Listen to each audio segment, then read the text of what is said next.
दरंगाजुलिनि बे बगाजुलियाव दिनैहाय जोंनि मानगोनां एमसिएलए बिजिरगोरा नार्जारिया जायगानि मानसिफोरखौ लानानै गिदिर मोनसे बैसागु फोरबो बेवहाय खुंदों आरो बे बैसागु फोरबोआव बिथाङा भुटाननिफ्रायबो हांख्रायहरदों आरो अरुणाचलनिबो आलासि बेयाव हांख्रायहरदों ओमफ्राय जोंहा तिनसुकियानिबो माखासे मानसि फैदों आरो बिनि अनगायैबो जोंनि बड'लेण्ड ओनसोलनि आरो बायह्रानिबो गोबां जोंनि मोसाखावरि बिथांमोनखौ हांख्रायहरदों इभेन सिनेमा थियेटारनि आर्टिस्टफोरखौबो हांख्रायहरदों बिनि गेजेरजों बे जायगानि जिथु खुंथाय बेजों बैसागुआव गावजों गाव सिनायलायनाय अनलायनाय मोजां मोनलायनाय आं सानो बियो अराय सम गोजोर जानानै थागोन आरो साखाथिनि हादोर भुटानजोंबो सोमोन्दोआ मोजां जागोन। बैसागुआ जोंनि हारिनि फोरबो आरो बे फोरबोखौ खुंनायजों लोगोसे गुबुन गुबुन मानसिफोरजोंबो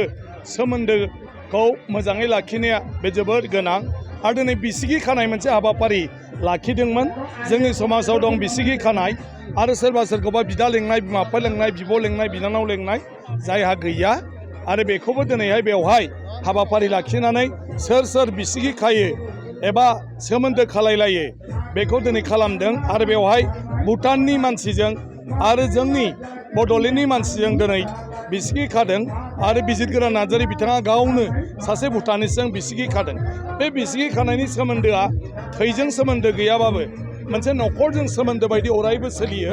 ओंखायनो बे बिसिनि बेक्तिगतल' नङा जासे बेजों मोननै हादोरनि सोमोन्दोआ आं सानो अरायबो गोजोर जानायाव गोबां बियो हेफाजाब होगोन।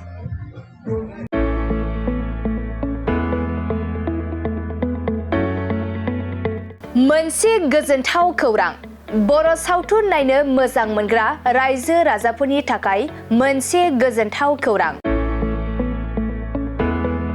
खम बेसेननि गेजेरजोंनो नोंथाङा नायनो हागोन बर'नि गासै गोजाम गोदान सावथुनफोरखौ। बर' सावथुन नायनो थाखाय ओंखारदों मोनसे आंगो स्ट्रिम एप। बे आंगो स्ट्रिम एपखौ नोंथाङा नोंथांनि मबाइलाव डाउनल'ड खालामनानै खम बेसेनावनो बर'नि गोजाम गोदान गासै सावथुनफोरखौनो नायनो हागोन।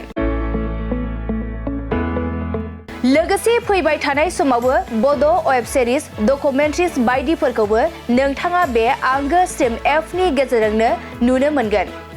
बेनि अनगायैबो बर' सावथुननि दिहुनगिरिफोराबो बे आंगो स्ट्रिम एपआव गाव गावनि सावथुनखौ आपल'ड होनो थाखाय खौरां लाहरनो हागोन। आरो जाय बिथांमोननि सावथुनफोरा इउटुबाव पाब्लिश जायाखै बिथांमोनाबो बे एपआव आपल'ड होनो थाखाय खौरां लाहरनो हागोन। बेनिखायनो बर' सावथुननि दिहुनगिरि बिथांमोनहा गाव गावनि सावथुनखौ बे आंगो स्ट्रिम एपआव आपल'ड होनो गोसो दंब्ला नैबे 7086320938 जानबुं नम्बराव खौरां लाहरनो हागोन।